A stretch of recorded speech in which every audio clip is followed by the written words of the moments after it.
Nous avons commencé un séminaire important sur les clés du royaume des cieux.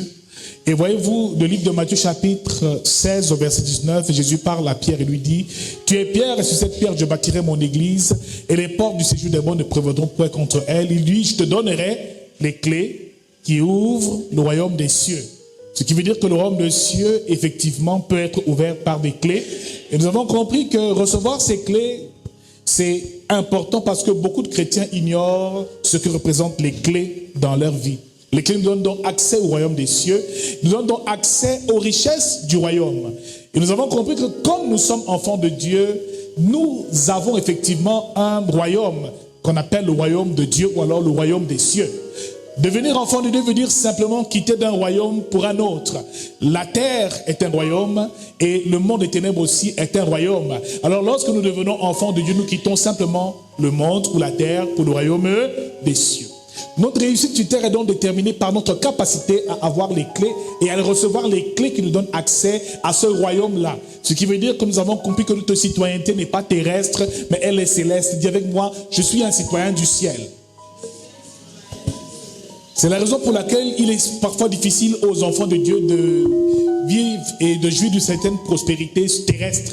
Les biens de la terre nous fuient généralement. Et souvent sur terre, on est comme des immigrés parce que notre citoyenneté est céleste. Nous ne sommes pas citoyens de la terre, mais du ciel. Si nous voulons vivre sur terre ayant la même culture que les gens du monde, on va beaucoup souffrir. Alors il faut être donc instruit sur la culture du royaume. Car le royaume des cieux est une nouvelle culture, est une nouvelle vision, est un nouveau système de pensée qu'il va falloir intégrer pour vivre une vie heureuse sur terre. Mon frère, ma soeur, parfois nous souffrons parce que nous n'avons pas les clés. Et avec moi, il nous manque les clés. Les clés qui nous donnent accès à l'abondance, les clés de la santé divine, les clés même de la prospérité, dont tout est contenu dans les clés. Jésus l'a dit dans Matthieu chapitre 13 au verset 11. À vous, il vous a été donné de connaître le mystère des royaumes des cieux, mais à eux, cela ne leur a pas été permis. Donc, ces clés sont des mystères cachés que Jésus révèle à ses enfants et révèle aux disciples pour qu'ils puissent impacter le monde. Et quand il est venu, il a dit, le royaume des cieux s'est approché. N'allez pas vers les Samaritains, mais vers les brebis perdues de la maison d'Israël. Et il précise, le royaume des cieux s'est approché. Jésus est venu sur terre établir le royaume de Dieu. Mon frère, ma soeur, si tu ne le savais pas, la croix, le sang qu'il a versé, tout ce qu'il a traversé, c'était simplement le cheminement par lequel il est passé pour pouvoir nous donner accès à présent au royaume des cieux. Le royaume des cieux s'est approché, cela veut dire que son règne s'est approché. Le royaume des cieux, c'est son règne sur terre. Mon frère, tout chrétien doit manifester ce règne. Alors réalisez une chose, c'est que le royaume des cieux n'est pas seulement la demeure de Dieu et le lieu où il exerce sa souveraineté, mais le royaume des cieux est en chacun de nous. Dis-le, le royaume des cieux est en moi. Dis, le royaume des cieux est en toi. Alors ce que tu dois réaliser et comprendre, c'est que dès l'instant où tu deviens enfant de Dieu, ce royaume-là est à ta portée. Il est intérieur. Dieu habite en toi et il a fait du corps de l'homme sa demeure. C'est pour ça qu'il dit que ne savez-vous pas que votre corps est le temple du Dieu vivant, est le temple du Saint-Esprit. Donc Dieu a quitté le ciel et est venu s'établir en l'homme à présent. Il dit donc le royaume de Dieu s'est approché parce que chaque homme devient un partenaire pour que le règne de Dieu s'établisse sur terre. Et il apprend aux apôtres et leur dit, lorsque vous priez, dites, notre Père qui est aux cieux. Tout commence par, effectivement, notre Père qui est aux cieux. Car le ciel est une dimension spirituelle. Les cieux, c'est notre patrie. C'est le lieu où se trouvent toutes nos bénédictions, toutes nos richesses, toute notre abondance. Alors il dit, ne recherchez, n'aimez pas le monde ni les choses du monde. Parce qu'il sait que dans le monde, nous ne pouvons rien obtenir. C'est pour ça que nous souffrons dans les concours, nous souffrons pour avoir de l'argent, nous paniquons, les attaques, parce que le monde a ses lois et ses principes. Mais le royaume dans lequel nous vivons et d'où nous venons a aussi ses lois, ses règles et ses principes. Comment pouvoir impacter la terre avec les principes, les lois du royaume? C'est pour ça que Jésus pouvait marcher sur les eaux. Il défiait la gravité. Il pouvait ressusciter les morts. Il défiait les lois terrestres. L'homme est censé mourir. Mais Jésus, lui, il était capable de ressusciter même les morts, parce qu'il avait la connaissance des clés du royaume qui lui permettait effectivement de vivre une vie heureuse sur terre. Mon frère, ma soeur, le royaume est quelque chose qui est intérieur. Le royaume est en chacun de nous. Dis-le encore, le royaume de Dieu est en moi. Parce que Dieu s'est établi en moi à présent. Quand il dit que ton règne vienne, cela veut dire que le règne de Dieu n'est pas établi dans le monde. Quand il dit que ton règne vienne, cela veut dire qu'il fait de toi un partenaire pour que son règne s'accomplisse sur terre et s'établisse sur terre. C'est pour ça qu'il dit, vous êtes la lumière du monde et le sel de la terre. Alors pour que ce règne s'accomplisse, il faut avoir des clés qu'à chaque fois tu pourras utiliser pour pouvoir activer toutes les richesses du ciel disponibles pour toi au nom de Jésus-Christ. Alors il n'est pas normal que tu souffres de misère, de pauvreté, de limitation, de stagnation, de maladie. Bien aimé, il nourrit les oiseaux du ciel qui eux ne sèment ni ne moissonnent. Ce qui veut dire qu'il nous dit qu'il nous nourrira aussi par sa grâce. Nous avons en tant que citoyens du ciel des devoirs en tant qu'enfants de Dieu et citoyens du royaume, mais aussi des droits. Alors la nourriture, le manger, le boire, ce sont des droits que nous avons naturellement. Alors un chrétien ne s'approche pas de Dieu pour implorer pour avoir de quoi manger. Au contraire, un fils du royaume demande à son père et son père le lui donne au nom de Jésus-Christ. Alors ces clés sont un ensemble de mystères. Dis avec moi mystère. Que nous connaissons tous. Mais il est vraiment important d'entrer dans les profondeurs de ces mystères pour savoir comment utiliser ces clés, car ce sont des mystères qui cachent aussi d'autres mystères. Des mystères ou des secrets spirituels qui permettent effectivement de pouvoir actionner le ciel en sa faveur. Alléluia. Nous allons voir ce soir la première clé du royaume que tout chrétien doit connaître et doit parfaitement maîtriser et avoir au bout des doigts. Une clé nécessaire et essentielle pour que l'enfant de Dieu puisse vivre véritablement la vie qu'il doit vivre. Car avoir reçu les clés du royaume te permettra de vivre la vie de Dieu et la vie abondante que Dieu veut que tu vives. Alléluia. Parfois, certains sont sur terre et ne vivent pas la vie qu'ils doivent vivre parce qu'ils n'ont pas cette première clé est donc la clé fondamentale, la clé principale qui nous donnera accès aux autres clés que nous verrons par la suite. Alléluia. Nous allons ouvrir nos Bibles. Genèse chapitre 1 à partir du verset 1.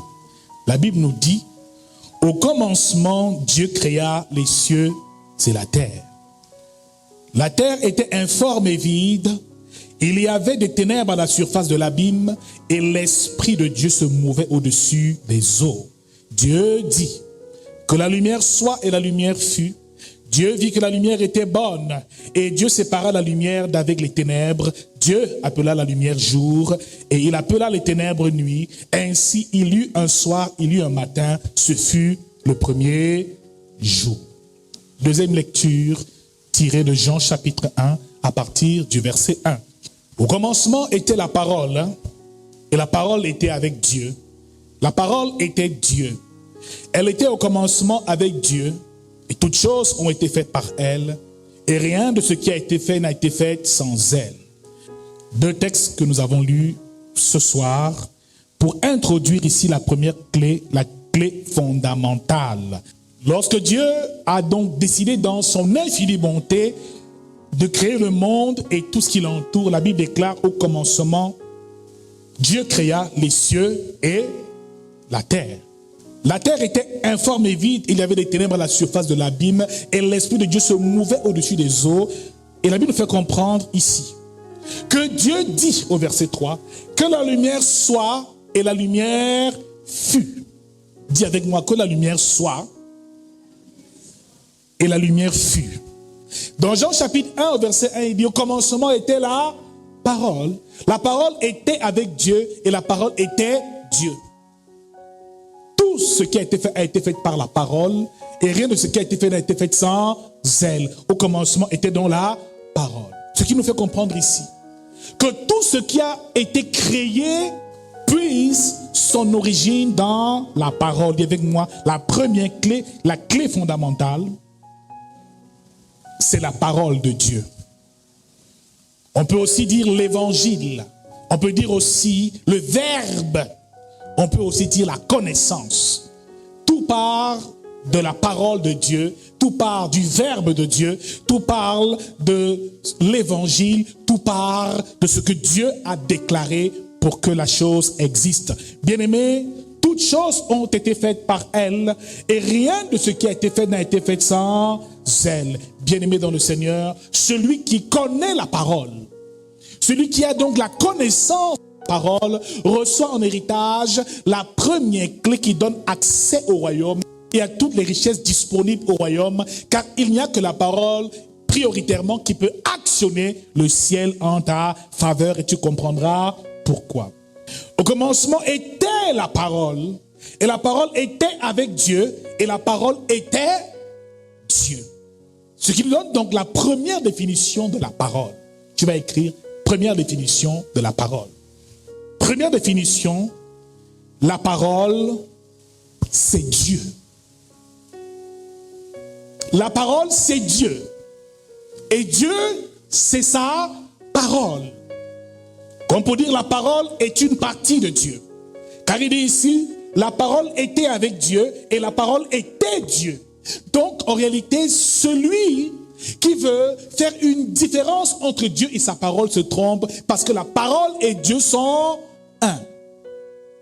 La Bible nous dit aussi que Christ, Jésus, est le Verbe fait chair. Donc pour que la création et le monde existent, au milieu du chaos, car la terre était informe et vide, dans un état chaotique, Dieu envoya sa parole. Et sa parole ici, c'est le Verbe fait chair. Sa parole ici, c'est Christ. Donc Christ, qui est la lumière du monde, a été à l'origine avec Dieu lors de la création.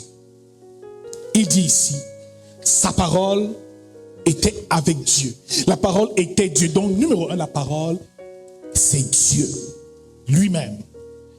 Ce qui veut dire ici que si tu veux avoir la connaissance de Dieu, qui est Dieu, il faut connaître sa parole, car Dieu et sa parole sont un. Tu ne peux pas prétendre connaître Dieu si tu n'as aucune idée de sa parole. Tu ne peux pas dire que tu aimes Dieu si tu ne passes pas du temps dans sa parole. Tu ne peux pas dire que tu sers Dieu et que tu as une intimité avec Dieu quand tu es ignorant de sa parole. Dis avec moi, la parole, c'est Dieu lui-même. C'est le Verbe fait chair, dont la parole et Dieu sont un. Indissociables. Alléluia.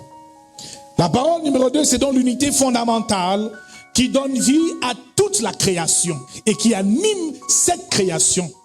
Car il dit que la lumière soit la lumière fut simplement par la parole de sa bouche. C'est ainsi qu'il a créé l'homme et Adam et Ève par la parole. Le ciel et la terre, les luminaires, le soleil, les arbres des champs, les animaux, les poissons de la mer, tout a été créé par la parole de Dieu. Mon frère, il faut que tu saches comment utiliser cette parole pour vivre une vie heureuse. Alléluia. La parole est le langage du royaume. La parole est le langage que Dieu comprend.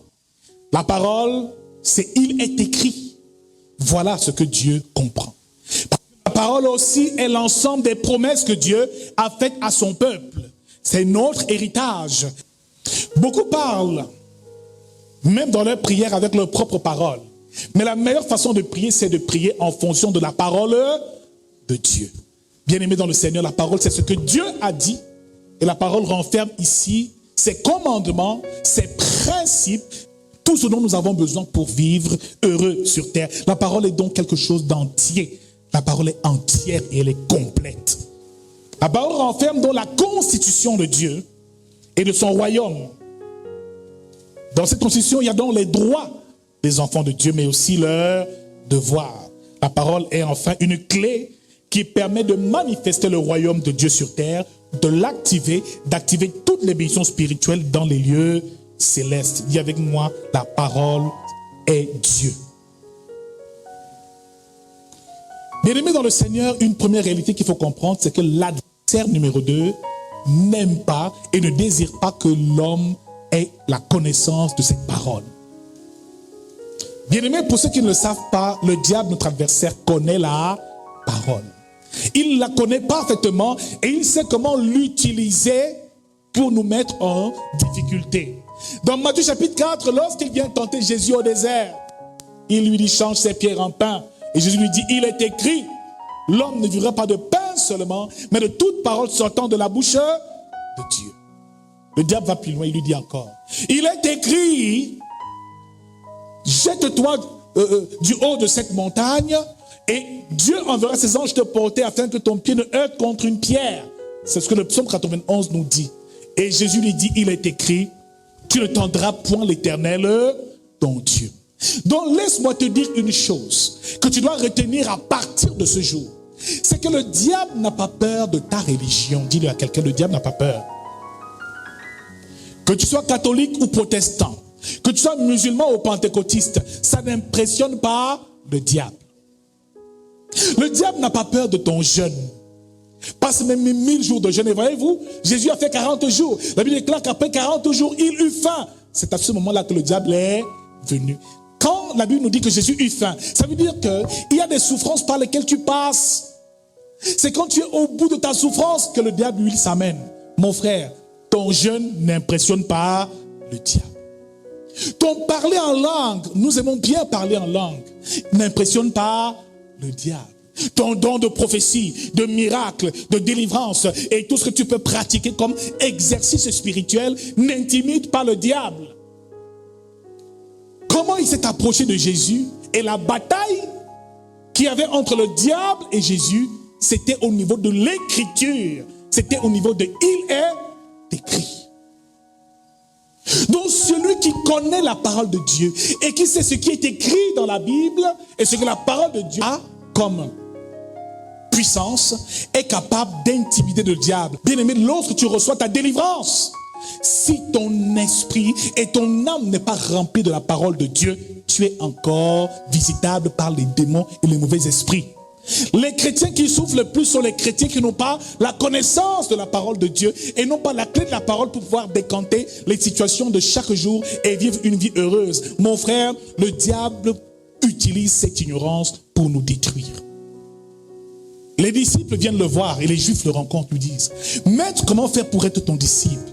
Il dit: c'est ceux qui demeurent dans ma parole qui sont mes disciples et vous connaîtrez la vérité vous affranchira. Celui qui ignore la parole de Dieu est esclave.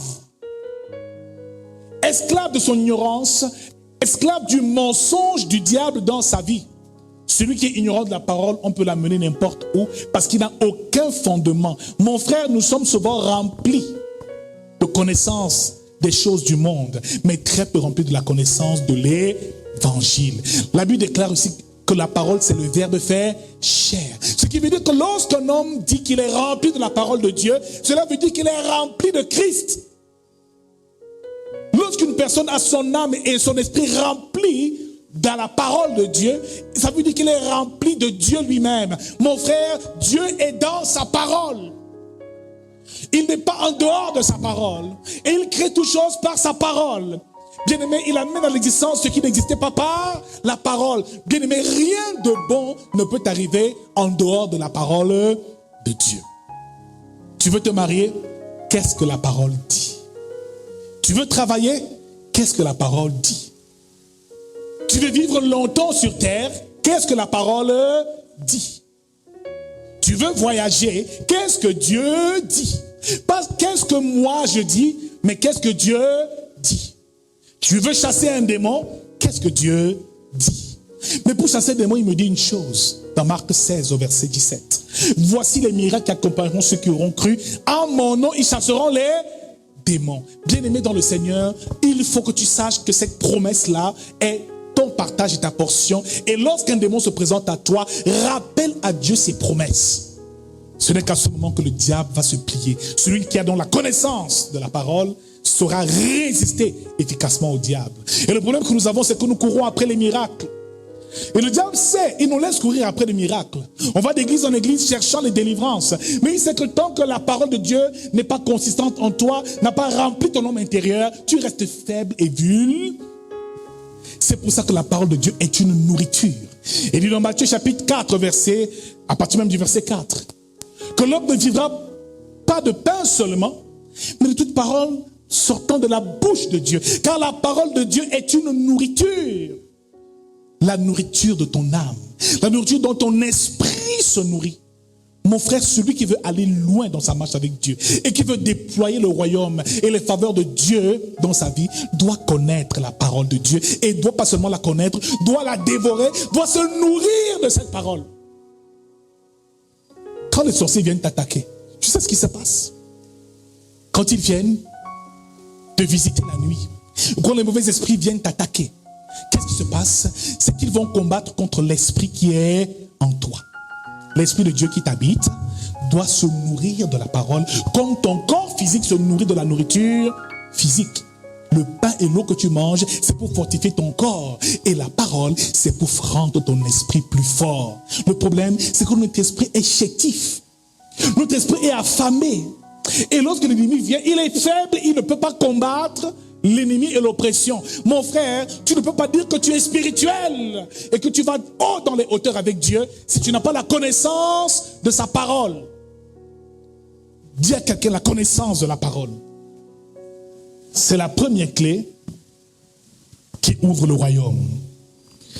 Si tu veux que le ciel soit toujours ouvert au-dessus de ta tête, applique la clé de la parole de Dieu. Alléluia. Le diable aime bien qu'on soit ignorant. Et celui qui est ignorant, on peut tout lui dire et tout lui faire. Parfois, tu vas quelque part, on te dit qu'il faut peut-être que tu ailles raser les cheveux de ta tête pour que tu sois libre. Tu dis oui, je vais le faire parce qu'on m'a dit de le faire, mais parce que tu connais la vérité va t'affranchir du mensonge, du diable au nom de Jésus-Christ. La première caractéristique de la parole, c'est numéro 1, la parole est créatrice. La parole est créatrice. Elle a la capacité de tout créer et d'influencer positivement ton environnement.